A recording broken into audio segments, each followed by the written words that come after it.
সকলে মিউট করে দেবেন।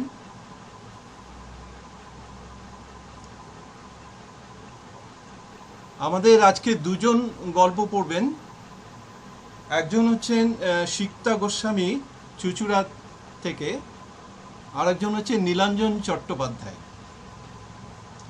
এরা দুজনেই ছোট গল্প পাঠ করবেন।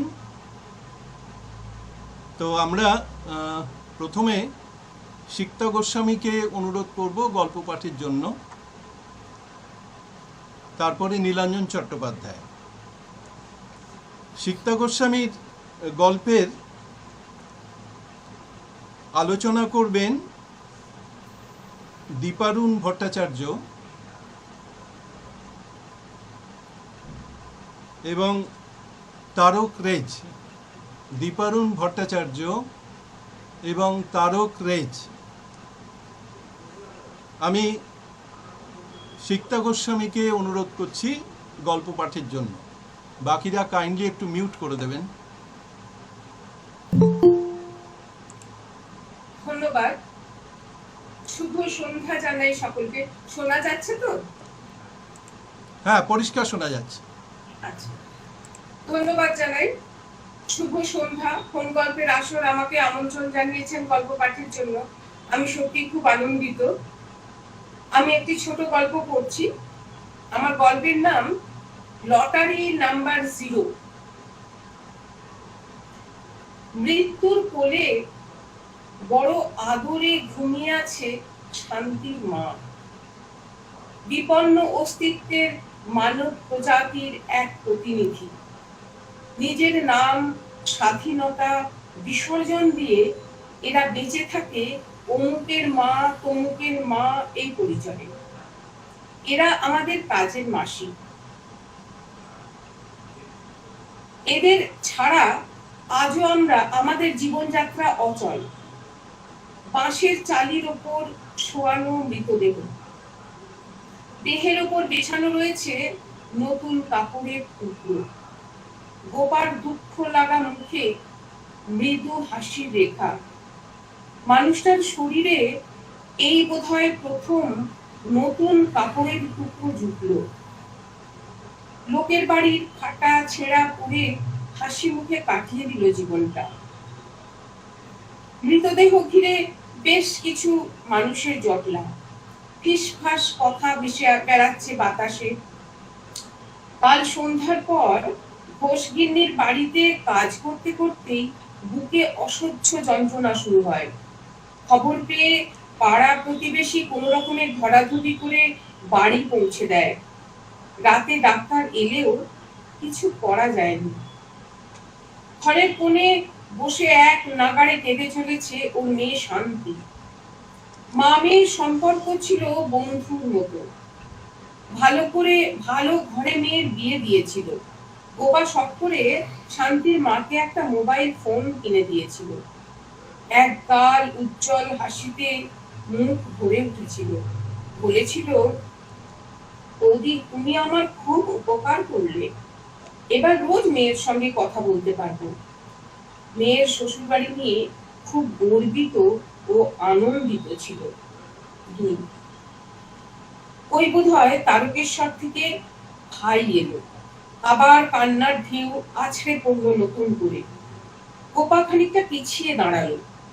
গোপার বাড়িতে বাসন মাজা ঘর মোছার কাজ করতো শান্তির মা। কালও কাজ করেছে। কাল একটু শরীরটা খারাপ ছিল, তবে এমনটা যে হবে ভাবা যায়নি। লটারির টিকিটটা হাতে নিয়ে কালও দাঁড়িয়েছিল। খবরের কাগজে নম্বরটা একটু মিলিয়ে দেবে বৌদি? গোপা বকে উঠেছিল, কি যে লটারির টিকিট কেটে পয়সা নষ্ট করো তার ঠিক নেই। লটারির টিকিট লেগেছে এমন লোক চোখে দেখেছো কখনো? শান্তির মা মৃদু মৃদু হাসে আর বলে, একদিন ঠিক লাগবে, দেখে নিও বৌদি। অত অভাবের মধ্যেও লটারির টিকিট কেনা ওর নেশা ছিল, স্বপ্নের হাতছানি। ভদ্রলোকের মতো থাকবে, নাতিগুলোকে লেখাপড়া করাবে, এই সুদিনের আশা ওকে নেশাগ্রস্ত করে তুলেছিল। ওর মা ওকে অভাবের তাড়নায় বেচে দিয়েছিল পিসির কাছে। যে মেয়েকে মা আশ্রয় দিতে পারে না, তার জীবনে সুখের ফুল ফুটবে কি করে? অনেক দিন গোপার কাছ থেকে কাজ করতে করতে ওদের বোধহয় কোথায় একটা মনের বন্ধন তৈরি হয়েছিল। অনেক সুখ দুঃখের কথা শান্তির মা ভাগ করে নিত গোপার সঙ্গে। ওর অতীত জীবন ছোট ছোট গল্পের মতো পরিচিত ছিল গোপার কাছে। ছোটবেলায় যে পিসির কাছে কেটেছে, সে বাবুদের বাড়ি কাজ করত। এই ছিল ওর কাজের লোক হয়ে ওঠার সূচনা। পিসির সঙ্গে বাসন মাজতে মাজতে আর চোখে চেয়ে দেখতো বাবুর বাড়ির ছেলে মেয়েদের গটমট করে স্কুল যাওয়া। রায়বাবুদের বাড়ির পিউ দিদিমণি ইংরেজি স্কুলে পড়তো। পিউ দিদিমণিও সমবয়সী হবে, তার কি ডাঁট! পিউ দিদিমণির চোখে তখনই অবজ্ঞা আর ঘেন্নার আঁচ দেখতে পেয়ে নিজেকে হীন মনে করত। একদিন পিউয়ের একটা খেলনায় হাত দিয়েছিল বলে পিউ দিদিমণি তার গালে ঠাস ঠাস করে জল বসিয়ে দিয়েছিল। হয়তো সেই থেকেই বড়লোক হওয়ার নেশাটা পেয়ে বসেছিল। লটারির টিকিট কেনা নিয়ে গোপা প্রায়ই বকাবকি করতো শান্তির মাকে, কিন্তু দৃঢ় বিশ্বাস ছিল ও একদিন লটারি পাবেই। ও স্বপ্ন দেখতো স্যাঁতস্যাঁতে দুমড়ে পড়া ঘর ছেড়ে ভদ্রলোকের মতো আলো ঝলমলে বাড়ি করবে। একটা রঙিন টিভি থাকবে, আর থাকবে রঙিন মাছ পোষার কাঁচের বাক্স। ও স্বপ্নের কথা গোপা জানতো। গোপা ঠাট্টা করে বলতো, তখন তো আর তুমি আমার বাড়ি কাজ করবে না, আমার কি হবে? শান্তিমা বলতো, তোমার বাড়ির কাজ আমি কোনোদিন ছাড়বো না, দেখো বৌদি। সত্যি কথা রেখেছে শান্তির মা, মৃত্যু পর্যন্ত কাজটা ছাড়েনি।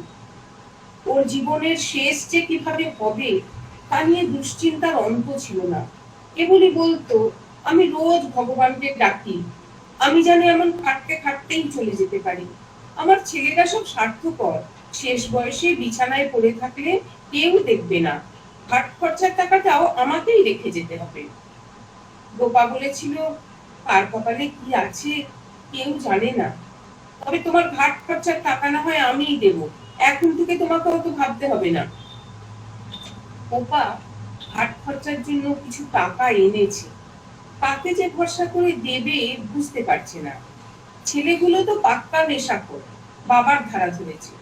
হ্যাঁ, মেয়ের হাতেই টাকাগুলো দেবে। মেয়ে শান্তি ঘরের মধ্যে ছিল, ঘরে এক পা ফেলে আবার ছিটকে পিছিয়ে এলো গোপা। এই ঘরে এরা বাস করে? চটা ওঠা খাবলানো মেঝে, একটা তীব্র কটু গন্ধ ঘর জুড়ে। দেখে মনে হচ্ছে ঘরের হৃৎপিণ্ডটা কে খাবলে তুলে নিয়েছে। টালির চাল নেমে এসে প্রায় মাথা ছুঁই ছুঁই। দেয়াল ঘেঁষে একটা চৌকি, সংসারের দেওর ঢাকনা কাঁথা কম্বল সব এক ঘরে, চাপ চাপ দারিদ্র। এরই মাঝে একটা ঝকঝকে স্টিলের আলমারি দাঁড়িয়ে আছে মাথা উঁচু করে। বস্তির পাশে হঠাৎ গজিয়ে ওঠা স্কাই স্ক্র্যাপার বিদ্যুৎ বিদ্রুপ করছে তার পায়ের নিচে পড়ে থাকা হতশ্রী পরিবেশকে। মাত্র কয়েক মাস আগে ওটা কেনা, প্রথম আলমারি আসার পর ওর উত্তেজনার পারদ ছিল তুঙ্গে। স্ফারিত চোখে সেই আলমারি রূপ বর্ণনা করেছিল। কত আশা, কত হতাশা, কত আকাঙ্ক্ষা ফেলে রেখে নিঃশব্দে চলে গেল একটা মানুষ। ওর বর অল্প বয়সেই ক্যান্সারে মারা গেছে। অনেক কষ্টে ছেলেদের বড় করে তুলেছে, মানুষ হয়নি একটাও। শান্তির মা উড়ে যেতে চাইতো একটু সচ্ছলতা আর আয়েশের স্বপ্ন রাজ্যে, কিন্তু শূন্যতার বেড়ি পড়া পায়ে শুধু ডানা ঝাপটানোই সার। চার বলো হরি, হরি বল। যাত্রা শুরু হলো। সব দুঃখ হতাশা পেছনে ফেলে শান্তির মা এগিয়ে চললো আলোর রাজ্যে। গোপা দুহাত তুলে প্রণাম জানালো মৃতের আত্মার উদ্দেশ্যে। মনে মনে প্রার্থনা করলো, ঈশ্বর ওকে তুমি ভালো রেখো। শেষ বিদায় জানিয়ে ফিরে এলো গোপা। বাড়ি ফিরে কড়া কফির কাপ হাতে নিয়ে ওর প্রিয় ব্যালকনিতে গিয়ে বসলো। এখন সূর্যের আলো নরম মোহময়, সামনের পার্কে বাচ্চাদের ছোটাছুটি, বয়স্ক মানুষদের বেঞ্চে বসে আড্ডা, এসব আজ আর টানছে না গোপাকে। মনটা ভারী, শরীরটা ক্লান্ত। পাটা সরাও তো বৌদি, মুছে নি। গোপা অবাক হয়ে দেখে শান্তির মা দামি শাড়ি আর এক গা গয়না পরে ঘর পরিষ্কার করছে। এ কি, তুমি এসব পরে কাজ করছো কেন? পেলে কোথায়? খিলখিল করে হেসে জবাব দেয়, ও মা, কাল রাতে আমি যে লটারি পেয়েছি গো, তুমি শোনোনি? ওই যে ঘোষ গিন্নি, ওই তো মিলিয়ে দিল আমার টিকিট খানা। তুমি বকাবকি করবে বলে তোমায় আর বলিনি। বলেছিলাম না তোমায় বৌদি, লটারি আমি একদিন পাবই। কলিং বেলটা বেজেই চলেছে। একটু তন্দ্রা এসে গিয়েছিল ক্লান্ত গোপাল। আশ্চর্য হলো গোপাল, আজ তাহলে শান্তির মা সত্যিই লটারি পেয়েছে। নমস্কার। ধন্যবাদ সিক্তা গোস্বামী, খুব চমৎকার গল্প পাঠ হয়েছে। তো আমি এবারে দীপারুণ ভট্টাচার্যকে অনুরোধ করব গল্পটা নিয়ে কিছু বলার জন্য। দীপারুণ ভট্টাচার্য। নমস্কার সকলকে, আশা করি শোনা যাচ্ছে। হ্যাঁ, ঠিক আছে। আচ্ছা, সিক্তা গোস্বামীর গল্প লটারি নাম্বার 0 শুনলাম। প্রথম প্রতিক্রিয়া হচ্ছে গল্পটি ভালো লেগেছে। কাহিনী বিন্যাস এবং তার যে পরিণতি সব মিলিয়ে এটা একটা ভালো গল্প। আজকাল তো ডার্ক ফ্যান্টাসি খুব লেখা হয়, কিন্তু এই ধরনের গল্প যেগুলো আর কি আমাদের একটু ভাবায় এবং ভালো চিন্তা করতে আমাদের প্রেরণা দেয়, সেই ধরনের গল্প আরো বেশি করে লেখা হোক বলে আমার মনে হয়। সেই হিসাবে গল্পটা আমার ভালো লেগেছে। গল্পটার কয়েকটা জায়গায় যেমন আমরা বিভিন্ন গল্পে পড়ি চাপ চাপ রক্তের দাগ, এখানে লেখা হয়েছে চাপ চাপ দারিদ্র। একটা আলমারি দাঁড়িয়ে আছে মাথা উঁচু করে, ইত্যাদি। এই বর্ণনা এবং উপমাগুলো খুব ভালো লেগেছে আর কি। তবে যে জায়গাগুলো আর কি মানে আরেকটু ঠিক করলে ঠিক হয়, সেটা হচ্ছে যে বেশ কয়েকটা জায়গায় একই কথা বারবার লেখা আছে। হয়তো 2 নম্বরে লেখা আছে সেই একই জিনিস 3 নম্বরে এসছে। তো এইগুলো জায়গা যদি একটুখানি এডিট করা যায়, তাহলে আমার মনে হয় যে এটা গল্প হিসাবে খুবই ভালো এবং আমার খুবই ভালো লেগেছে। ধন্যবাদ। ধন্যবাদ দীপারুণ। আমি এবারে তারক রেজকে অনুরোধ করব কিছু বলার জন্য গল্পটা নিয়ে। তারক রেজ। হ্যাঁ, গল্পটা দীপারুণ যেরকম বললো আমারও ভালো লেগেছে। তবে 4টে পর্বে গল্পটাকে কেন ভাগ করা হলো বুঝতে পারলাম না। মানে পর্বগুলো প্রত্যেকটাই একটা করে সুনির্দিষ্ট তার একটা ইয়ে থাকে, একটা ইঙ্গিত থাকে, সেই রকম কিছু আমরা পাইনি। তবে এই গল্পের সবচেয়ে এটা বড় জায়গা আমার মনে হয়েছে গল্পের নামটা। অসাধারণ গল্পের নাম দেয়া হয়েছে, যে শূন্যতা দিয়ে, যে শূন্য, লটারি নাম্বার 0, এটা অদ্ভুত ইঙ্গিতময় একটা কথা বলা হয়েছে। যে আমরা লটারি কাটছে, লটারির মধ্যে দিয়ে সে তার জীবনেতে বড়লোক হওয়ার একটা আশা বা স্বপ্ন সে দেখতে পাচ্ছে, কিন্তু স্বপ্নের শেষ পর্যন্ত শূন্যতেই পরিণত হয় এবং শূন্যতেই যায়। এই যে একটা দার্শনিক তত্ত্ব শেষে পরিবেশন করা হলো, গল্পটাকে একটা অন্য মাত্রায় নিয়ে গেল। আর প্রথমটা মনে হয়েছিল বোধহয় গল্পটা অত্যন্ত সাধারণভাবে শেষ হবে, কিন্তু না, গল্পটা একটা জায়গায় গিয়ে নিজেকে ছিনিয়ে দিল। ভালো লাগলো, অবশ্যই খুব ভালো গল্প। ধন্যবাদ। ধন্যবাদ তারক রেজ। আমরা এই গল্পের আলোচনায় পরে আসব যখন ওপেন করা হবে সকলের কাছে। তো আমি এবার পরবর্তী গল্পকারের কাছে চলে যাচ্ছি। আমি নীলাঞ্জন চট্টোপাধ্যায়কে অনুরোধ করব গল্প পাঠের জন্য। নীলাঞ্জন চট্টোপাধ্যায়ের গল্প নিয়ে দুজনকে আলোচনায় রেখেছি।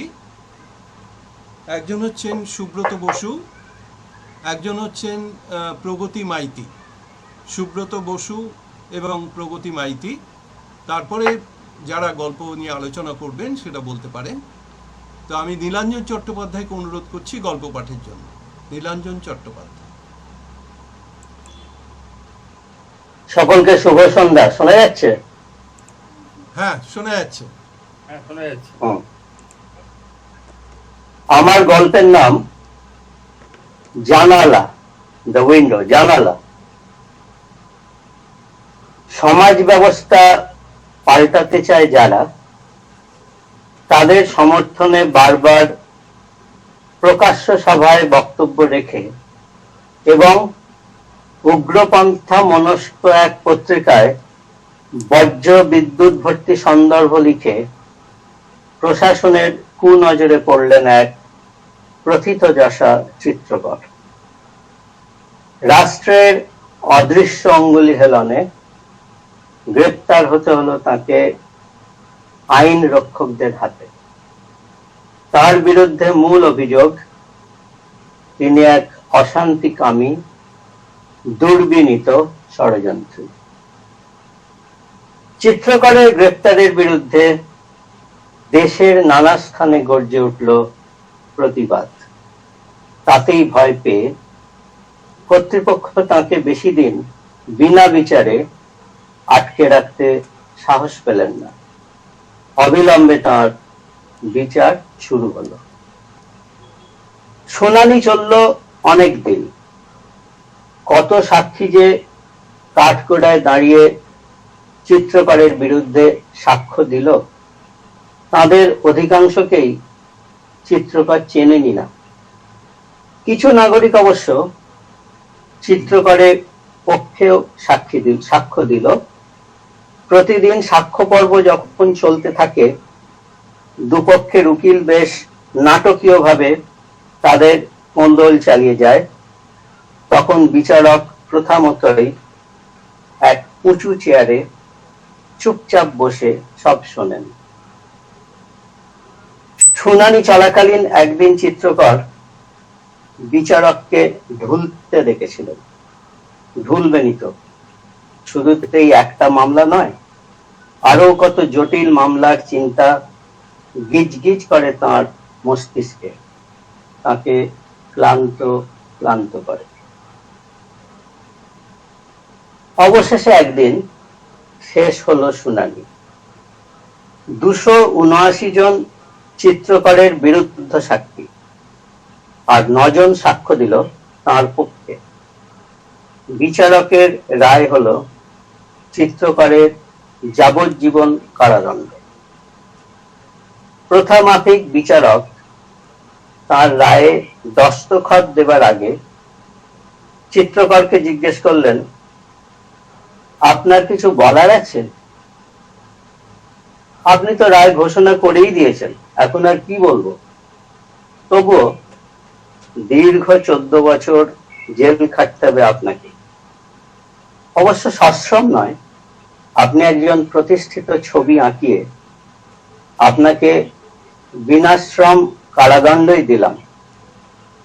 বলে ফেলুন, শেষ ইচ্ছে টিচ্ছে কিছু? ধর্মাবতার, সারাদিন আমি ছবি আঁকি। ছবি না আঁকলে আমার ভাত হজম হয়নি, রাতে ঘুমও আসে না। তাই জেলে থাকাকালীন আমি যাতে ছবি আঁকতে পারি, সেরকম কোনো ব্যবস্থা আপনার অনুরোধ মঞ্জুর। যে জেলখানায় থাকবেন সেখানকার ভারপ্রাপ্ত জেলারের কাছে আদালতের আদেশ পাঠানো হবে, যাতে ইজেল, রং তুলি এসব আপনি পেয়ে যান। 2, যাবজ্জীবন দণ্ডপ্রাপ্ত চিত্রকরকে জেলখানার এক সলিটারি সেলে রাখা হলো। সেখানে প্রবেশ করেই চিত্রকরের মনে হলো তিনি অন্ধ হয়ে গেছেন। তিনি চুপচাপ দাঁড়িয়ে রইলেন কিছুক্ষণ। নিঃসীম অন্ধকারে পরিপূর্ণ সেই কুঠুরিতে কিছুক্ষণ দাঁড়িয়ে থাকার পর তিনি মাথার অনেক উপরে তাকিয়ে দেখতে পেলেন ছোট্ট এক ঘুলঘুলি দিয়ে বাইরে থেকে ক্ষীণ ও সরু আলোর রেখা ভেতরে আসছে। সেই আলো কিংবা না আলোয় তিনি বুঝতে পারলেন জ্যামিতিক আকারের 4 দেয়ালের মাঝখানে তাঁর অসহায় অবস্থান। তিনি একদিকের দেয়ালে ঠেস দিয়ে বসে রইলেন। বাইরে অন্ধকার নামলো। ঘুলঘুলি দিয়ে যেটুকু আলো আসছিল এখন তাও আর আসছে না। তার মনে হলো দেয়ালগুলো এগিয়ে এসে তাকে পিষে মেরে ফেলবে। ভয়ে চেঁচিয়ে উঠলেন চিত্রকর। সেই আর্তধ্বনি প্রতিধ্বনি হয়ে তার কানেই ফিরে এলো। একসময় কখন ঘুমের অতলে তলিয়ে গেলেন চিত্রকর। 3, ঘুম যখন ভাঙলো তখন বেশ বেলা, কেননা ঘুলঘুলি দিয়ে ক্ষীণ সূর্যালোকের দেখা মিলছিল। অস্পষ্ট আলোতেই তার নজরে এলো ঘরের এক পাশে ইজেল, তার মাথার কাছে নানা রকম রং ও তুলি। চটপট উঠে দাঁড়ালেন চিত্রকর। 14 বছর কেন, 7 দিন তিনি এরকম আবদ্ধ কুঠুরিতে থাকলে পাগল হয়ে যাবেন। অন্তত বাইরেটা দেখতে পাবেন, এরকম কোনো ব্যবস্থা তো করতে হবে। কি করা যায়? বিচারকের আদেশে ছবি আঁকার সব উপকরণই তো হাজির। অতএব কুঠুরির একদিকের দেয়ালে আমি একটা জানালা এঁকে নেব, মাঝারি আকারের এক জানালা। কিন্তু আঁকার মতো আলো তো এখন দিনের বেলাতেই অলভ্য, তাতে কি হলো? আলো আমার নিজের ভেতরেই আছে। চেতনার অনিঃশেষ আলোতে কুঠুরির দেয়ালে চিত্রকর এঁকে নিলেন মনের মতন এক জানালা। 4, কুঠুরির তালা খোলার আওয়াজ। জেলের পরিচারক ঢুকলো বিস্কুট আর 1 ভাঁড় চা নিয়ে। এটা চিত্রকরের প্রাপ্য। কিন্তু কুঠুরিতে ঢুকেই লোকটার চোখ আলোয় ধেঁধে গেল। এ কি, এত আলো আসছে কোথা থেকে? সে অবাক হয়ে দেখলো একদিকে দেয়ালে একটা জানালা, আলো সেখান দিয়েই আসছে। জানলা কোত্থেকে এলো? আমি এঁকেছি এই মাত্র। যেন ভীমরুল কামড়েছে এভাবে লোকটা লাফাতে লাফাতে বেরিয়ে গেল। জেলারকে খবরটা দিতেই তিনি ধোপ তুরস্ত ধরা চুড়ে ছুটতে ছুটতে হাজির সলিটারি সেলে। জানলা এঁকেছেন আপনি? আগে হ্যাঁ। আঁকা জানলা দিয়ে বাইরের আলো আসছে কিভাবে? আমিও তো ঠিক বুঝতে পারছি না। চিত্রকর কাঁচুমাচু। এখনই মুছে ফেলুন ওই সর্বনেশে জানলা, মাই অর্ডার। কিভাবে মুছবো? এখন মনে হচ্ছে এটা বোধহয় সত্যিকারের জানলা। Stop this bullshit. এখনই কালো রং দিয়ে মুছে ফেলুন জানলা। আমাকে মেরে ফেললেও এটা মুছতে পারবো না। কেন? এখন দেখছি ওটা সত্যি জানলা। চিত্রকরকে অসহায় লাগছিল। পাগলামির জায়গা পাননি? প্রমাণ দিতে পারবেন ওটা সত্যি জানলা? কি প্রমাণ দিতে হবে স্যার? যে জানলা এঁকেছেন তাতে তো দেখছি কোনো শিক নেই। আপনি ওটা দিয়ে বাইরে লাফিয়ে পড়তে পারবেন? চেষ্টা করে দেখতে পারি। দেখ নাও। চিত্রকর অবলীলায় তার রোগা পাতলা চেহারা নিয়ে জানালার পাটাতনে উঠে পড়লেন। চোখের নিমেষে বাইরে দিলেন ঝাঁপ। দীর্ঘকায় জেলার জানালার সামনে এসে দেখছেন ভাসছেন, বায়ুমণ্ডলে সাঁতার কাটছেন চিত্রকর। 5, নির্ভার ভেসে যাচ্ছেন চিত্রকর। অসীম আনন্দে অনন্ত শূন্যের দিকে কি হাসছেন চিত্রকর। তার হাসি থেকে ঝরছে মুক্ত, ঠিক যেন তারা ফুল। তার হাসি থেকে ঝরছে মুক্ত, ঠিক যেন তারা ফুল। এবার চিত্রকর গান ধরেছেন, বৈরাগ্যের গান, স্বাধীনতার গান, মুক্তির গান। ভাসতে ভাসতে তিনি চলে যাচ্ছেন দূরে, অনেক দূরে। হাত নেড়ে নেড়ে ডাকছেন হতভম্ব জেলারকে। কিন্তু কিভাবে শূন্যে অবিরাম ভাসবেন জেলার? তার তো কল্পনা শক্তি একেবারেই নেই। চোখ দিয়ে জল পড়ছিল জেলারে। নিজের আটপৌরে পরাধীন জীবনের কথা ভেবে কাঁদছিলেন তিনি। নমস্কার।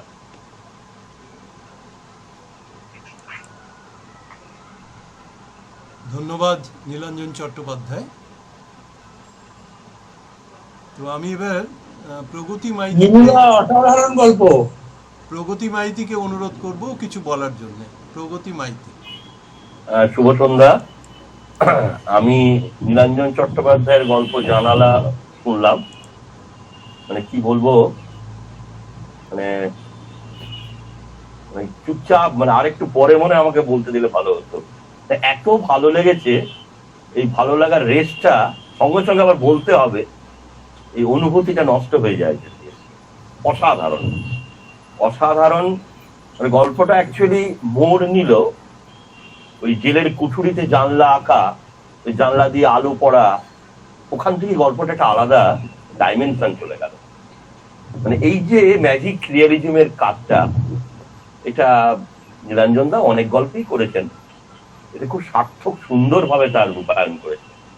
অসাধারণ, মানে কিছু বলার নেই আর কি। মানে বেশি বললে যদি আবার কিছু খারাপ কিছু, মানে অন্য কিছু কথা উঠে যায় আর কি, চলে আসে।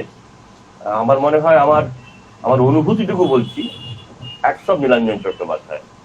মানে আপনার এর আগের গল্প শুনেছিলাম, সেই ট্রেনের ভ্রমণের, সেই গল্পটা এখনো আমার স্মৃতিতে আছে। এই গল্পটা অনেকদিন স্মৃতিতে থেকে যাবে। আর মানে কি বলবো, আপনার লেখা আরো উত্তরোত্তর ভালো হোক, আমরা অন্তত আরো বেশি মানে শিখি আপনার কাছ থেকে, এটাই চাই। খুব ভালো গল্প, খুব ভালো গল্প। প্রসঙ্গত আমি সিক্তা গোস্বামীর গল্প সম্পর্কে দু একটা কথা বলবো। এর আগে সিক্তা গোস্বামীর দুজন আলোচক লটারি নাম্বার 0 বললেন কেন আমি বুঝলাম না। সম্ভবত ওনার গল্পের নাম ছিল লটারি নাম্বার 0। ওটাও একটা খুব সুন্দর গল্প। ও প্রসঙ্গত নীলাঞ্জন চট্টোপাধ্যায়ের গল্পটা একেবারে আধুনিক সময়ের একটি দর্পণ বলা যেতে পারে। আধুনিক সময়ে মানে অন্তত বিগত 10-12 বছর যা চলছে, তার সেটাকে উনি এত সুন্দর ক্যানভাসে নিয়ে এসছেন, এটা আমার বলার গ্যাপ থেকে গেছিল। হ্যাঁ, সিক্তা গোস্বামীর গল্প লটারি নাম্বার 0, এটা আমার খুব ভালো লেগেছে।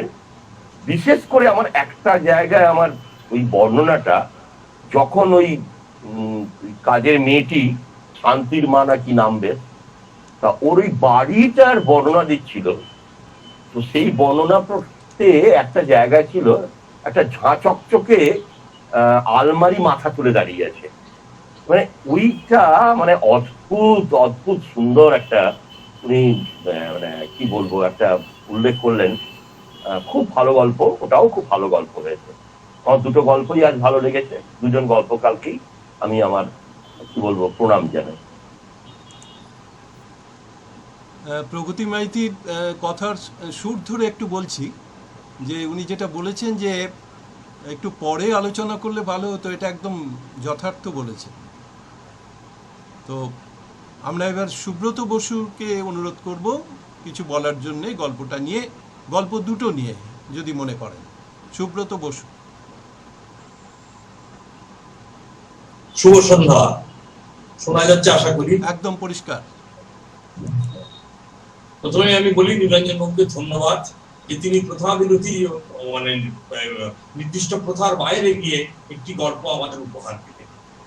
গল্পটি একটি রূপক ধর্মী গল্প। গল্পটি নিঃসন্দেহে অত্যন্ত ভালো গল্প, কিন্তু আমার একটা বক্তব্য আছে, যেটা প্রগতিবাবু বললেন আর কি, যে জেলখানা থেকেই গল্পটা অন্যদিকে মোড় নিল। আবার আমার মতে এই গল্পটা শুরু হওয়া উচিত ছিল ওই জেলখানা থেকেই। কারণ এই রূপকের সঙ্গে যখনই আমি বাস্তবটাকে মেলাতে যাব, তখন এই কিন্তু একটা সংঘাত লেগে যাবে। এখানে যেমন সংঘাতটা লেগেছে কিভাবে, যে প্রথম প্রশ্ন হলো যে ওই চিত্রকারের যে অপরাধ, তাতে তার যাবজ্জীবন কারাদণ্ড হয় না। দ্বিতীয় কথা, আর একটা সংঘাত কোন জায়গায়, যে সংঘাতটা হচ্ছে যে বিরুদ্ধ সাক্ষী। এখন ব্যাপারটা হচ্ছে কি, একজন লোক যখন গ্রেপ্তার হয়, তার বিরুদ্ধে একজন অভিযোগ থাকে, সেটা তদন্ত করা যায়, এবং বিরুদ্ধ সাক্ষী প্রথম অবস্থায় কেউ থাকে না। যদি কেউ সাক্ষী দিতে উঠে অন্য কথা বলে, তখন সে হস্টাইল হয়ে বিরুদ্ধ হতে পারে, 1 নম্বর। আর 3 নম্বর কথা হচ্ছে কি, এই আসামিকে সলিটারি সেলে যখনই জেলখানায় রাখা হয়, কোনো একটা অপরাধ করার জন্য, জেলখানার কোড অফ কন্ডাক্ট থাকার জন্য কোনো আসামিকে সাধারণত সলিটারি সেলে রাখা হয়। প্রথম অবস্থায় কাউকে সলিটারি সেলে রাখা হয় না। সেই জন্য বলছি, এই রূপক ধর্মের গল্পটি থেকে এই বাস্তব অংশটুকু যদি বাদ দিয়ে দেওয়া যায়, যে একটি লোক, একটি চিত্রকর, সে একমাত্র জেলের মধ্যে বসে একটা জানলার ছবি এঁকেছে শুধু একটু আলো পাওয়ার জন্য, তাহলে গল্পটা আমার মনে হয় একটা অন্য মাত্রা নিয়ে নিত, একটা অদ্ভুত ব্যাপার মনে হতো। যাই হোক, তবু নিরঞ্জন বাবুকে আমার ধন্যবাদ যে তিনি যে একটা অন্য ধরনের গল্প আমাদের শোনালেন। ভালো থাকবেন, এইটুকুই। ধন্যবাদ সুব্রত বসু। আমি এবার অনুরোধ করব গল্প দুটো নিয়ে যদি কেউ কিছু বলেন।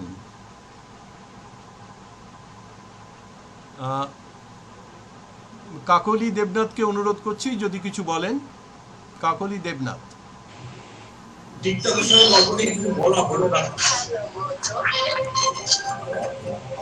হ্যাঁ, বলতে পারেন, আপনি বলতে পারেন, অসুবিধা নেই।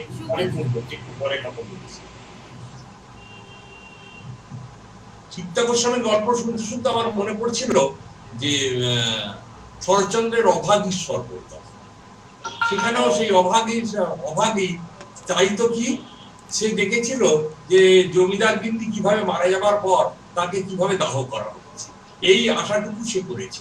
এখানেও আমায় দেখা যাচ্ছে কি, এও ভেবেছিল যে কোন ক্রমে সেটাকে একটু বড় লোক হয়ে উঠবে। এই গল্পটা এই জায়গা থেকে একটা অন্য মাত্রা নিয়েছে, এই যে তার ইচ্ছা, এবং সেই ইচ্ছাটা ওনার মনের মধ্যে থাকলো, কিন্তু থাকতে থাকতে তিনি এক সময় মারা গেলেন। এই লটারির টিকিট কাটার এই যে প্রবণতাটা থেকে গেল আর কি, কিন্তু লটারির টিকিট কি সত্যি সে পেলো, তা কিন্তু পেল না। এই জায়গাটাই আর কি। গল্পটি অত্যন্ত ভালো, আমি তো আগে পড়েছি গল্পটা, আজ আমি পড়েছি, তাদের এই গল্পটি খুব অপূর্ব সুন্দর গল্প আর কি। ধন্যবাদ। ধন্যবাদ সুব্রত বসু। হ্যাঁ, কেউ যদি আর কিছু বলেন। হ্যাঁ দাদা, হ্যাঁ বলুন। বলছিলাম শিকদাদির গল্পটা, শিকদাদির কি হয়, শিকদাদির অনেক গল্পই তো আমি পড়েছি, বড্ড মায়া জড়ানো হাত ওনার প্রত্যেকটা লেখার মধ্যে এত একটা মায়ার একটা ব্যাপার থাকে, যাতে মানে ভীষণ ভালো লাগে, গল্পটা একটা অন্যভাবে যায়। তবু আমি এই গল্পটার ক্ষেত্রে বলবো শিকদাদির গল্পটা বেশ ভালো লেগেছে। তবু কোথাও যেন আমার মনে হয়েছে কিছু কিছু জায়গায় খানিকটা একঘেয়ে লেগেছে, যে আরেকটু যদি অন্যভাবে বলা হতো ওই জায়গাগুলো, তাহলে মনে হয় আমার আরো বেশি ভালো লাগতো। গল্পটার গুণন ভালো, গল্পটার বর্ণনা ভালো, কিন্তু তবুও বলতে গেলে মানে কোথাও যেন মনে হয়েছে আরেকটু যেন মানে একঘেয়ে ভাবটা কাটানো যেত। দিদি যদি ওটা আরো দুবার পড়েন তাহলে মনে হয় ওটা হবে। তো বেশ ভালো একটা গল্প শিকদাদি আমাদের শুনিয়েছেন, খুব ভালো লেগেছে। আর নীলাঞ্জনদার গল্পটা আমার আগে পড়া, গল্পটা পড়ে ওই চৌধুরী যে বললেন না, মানে মানে স্তম্ভিত হয়ে বসেছিলাম আমি খানিকক্ষণ, যে এভাবেও লেখা যায়, এভাবেও পরিবেশন করা যায়। ওই যে শেষের কথাটা, যে জেলার কি করে ইয়ে করবেন, তার সে তো উনি তো কল্পনা করতে পারেন না, উনি কি করে ভাসবেন। এই কথাটা কত মানে একটা ছোট্ট লাইনে কত বড় একটা কথা উনি বলেছেন কথাটা। তো গল্পটা পড়ে আমি ওনাকে মনে হয় জানিয়েওছিলাম যে এমন ভালো লেগেছে আমার গল্পটা, যে মানে ভাষায় প্রকাশ করতে পারিনি যে এতটা ভালো লেগেছিল আমার সেই সময় ওনার গল্পটা। তো আজকে আবার ওনার মুখে শুনলাম, তো সেই একই কথা বলছি দাদা, মানে কত কিছু যে শেখার আছে আপনার কাছ থেকে, আপনার গল্পের কাছ থেকে। তো কি বলবো, মানে আমি যখনই যেখানে পাই আপনার গল্প পড়ি, আপনিও ভালো করে জানেন যে আমি সবার আগে আপনার গল্পটা পড়ে ফেলি, কারণ আপনার জন্য নয়, পড়ি আমি শিখবো বলে, আমি শিখতে পারবো বলে, এই জন্যই পড়া হয়। তো আজকে দুটো গল্পই ভীষণ ভালো লেগেছে। গল্পকারদের অনেক ধন্যবাদ, এত ভালো ভালো গল্প আমাদের শোনাচ্ছেন। তপনদাকেও ধন্যবাদ যে এই সুযোগটা আমাদেরকে করে দিচ্ছেন। এইটুকু। ধন্যবাদ কাকুলি। আমি সুজাতা করকে বলবো যদি কিছু বলতে চান। সুজাতা কর। নমস্কার। দুটো গল্প শুনলাম, দুটো গল্পই অত্যন্ত সুন্দর, দুটো লেখা। যে লেখাটা পড়ে অত্যন্ত ভাবনার যে একটা অবকাশ সেটা পেলাম। প্রথম যে গল্পটা চিত্তা গোস্বামী, সেই গল্পটা কি বলবো, মানে যখন উনি বিবরণটা দিচ্ছিলেন, কখনো কখনো আমারও একটু একঘেয়েমি মনে হয়েছে একই জিনিস উনি বারবার বলছেন। কিন্তু গল্পের যে শেষটা, যেখানে এসে আমরা দেখি গোপাকে, যে সে একটা একটা তন্দ্রার মধ্যে তার যে কাজের মেয়ে, তার যে স্বপ্ন ছিল সে বড়লোক হবে, সেটা তার তন্দ্রার মধ্যে চলে এসছে এবং সে সেটাকে নিয়ে ভাবছে। এই যে গল্পের একটা মোড়, যেখানে আমরা ভেবে নেই যে এমনটা হলে বোধহয় খুব ভালো হতো, এমনটা যদি হতো তাহলে জিনিসটা খুব আনন্দের হতো। তো এই যে ব্যাপারটা, এইভাবে যে উনি গল্পটাকে শেষ করলেন, সেখানে আমি ওনার মুন্সিয়ানার পরিচয় পেয়েছি এবং ওনার লেখা তো আমি প্রথমবার শুনছি, সে আমার মনে হলো উনি অত্যন্ত দক্ষ লেখিকা। এইভাবে এই জন্য আমার গল্পটাকে ভালো লেগেছে যে উনি শেষটাকে খুব সুন্দরভাবে একটা পরিণতির দিকে নিয়ে যেতে পেরেছেন। আর নীলাঞ্জনদার গল্প সম্পর্কে কি বলবো, এই গল্পটা আগে আমি পড়েছি, তো এই গল্পটার একইভাবে বলবো, এই গল্পটার যে সমাপ্তি সেটা হচ্ছে অসাধারণ। একজন কল্পনা করতে পারেন আর একজন কল্পনা করতে পারেন না। এই যে দুজন মানুষের মধ্যে কতটা পার্থক্য, কতটা জীবন ধারণ করার যে আলাদা যে ধরন, যে দুজনের যে জীবনকে দেখার যে দৃষ্টিভঙ্গি, এই যে পার্থক্য, এই পার্থক্যটা এই গল্পে উঠে এসছে চমৎকার ভাবে। একজন কল্পনার দৃষ্টিতে পৌঁছে যাচ্ছেন অসীমে, আরেকজন তার অভাবে কাঁদছেন, কারণ তার সেই কষ্টটা হচ্ছে কারণ তিনি সেটা পাচ্ছেন না, তিনি সেই কল্পনাকে ছুঁতে পাচ্ছেন না। তো এই যে বৈপরীত্য, এই বৈপরীত্যটা ভীষণভাবে উঠে এসছে, গল্পের শেষটা অসাধারণ এবং এই জন্য আমি নীলাঞ্জনদাকে বলবো যে এই অসাধারণ গল্পটা শোনানোর জন্য ওনাকে অনেক অনেক ধন্যবাদ। নমস্কার। ধন্যবাদ সুজাতা। আমাদের হাতে সময় আছে, যদি আর কেউ কিছু বলতে চান।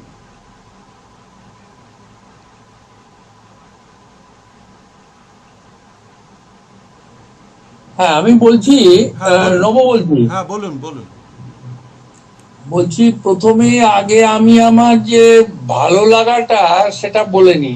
নীলাঞ্জনদা তো আমাদের থেকেও সিনিয়র, লিখছেন অনেকদিন এবং গল্প লেখার সমস্ত যে মারপ্যাঁচ গুলো, এগুলো ওনার কাছে থেকে আমরাও শিখছি। তো এই কাহিনীটি মানে একটা অবিশ্বাস্য স্তরে নিয়ে গেল, যে আমি মানে স্তম্ভিত হয়ে শুনছিলাম এবং বাড়ির লোকেরাও মানে স্তম্ভিত হয়ে শুনছিল। শেষে তাদেরও প্রতিক্রিয়া পেলাম, মানে হতভম্ব হয়ে গেছে সব। সেই বিস্ময়ের রেশটা কিন্তু নীলাঞ্জনদার কাছে আমাদের অনুজ গল্পকারদের তরফ থেকে আমাদের প্রণাম সকলেরই। আর একটা শিক্ষার যে গল্পটা, সেটার মধ্যে দেখলাম শিক্ষা কিছু রিপিটেটিভ শব্দ ব্যবহার করেছে। যাই হোক, একটা গল্প তো মানে একদম টোটালিটিতে সম্পূর্ণ আসবে না, কিছু তো ছেড়ে আসা থেকেই যায়। শিক্ষার লেখাগুলির মানে লেখাটির মধ্যে সেইটা ছেড়ে আসা হয়েছে। যাই হোক, এই দুটি গল্পই আমার খুব ভালো লেগেছে। নীলাঞ্জনদারটা তো সুপার, মানে ভেসে গেলাম বলতে হবে। এবং একই সঙ্গে কাকলিও বলেছে, সবাই বলেছে, এই গল্পগুলির থেকে কিন্তু আমাদেরও শেখবার অনেক কিছু আছে। হাতে তাস কিভাবে দেখাতে হবে, কোথায় কিভাবে দেখাতে হবে, এই মানে তরুণ প্রজন্ম এই গল্পগুলি শুনলে কিন্তু তারা অনেক বেশি অনুপ্রাণিত হবে। আমি এইটুকুই বলবো, মানে আমাদের জানার পরিধি সেটা যে কতটুকু বৃত্তের মধ্যে আবদ্ধ, সেটুকু এই সমস্ত গল্পগুলির কাছাকাছি গেলে আমরা বুঝতে পারবো। ধন্যবাদ। ধন্যবাদ নব বন্দ্যোপাধ্যায়। আর কেউ যদি কিছু বলতে চান বলতে পারেন, না হলে আমরা আজকে এখানেই শেষ করছি। ঠিক আছে, আজকে আমরা তাহলে এখানেই শেষ করছি। সবাই ভালো থাকবেন। শুভরাত্রি। শুভরাত্রি। শুভরাত্রি। শুভরাত্রি। Good night.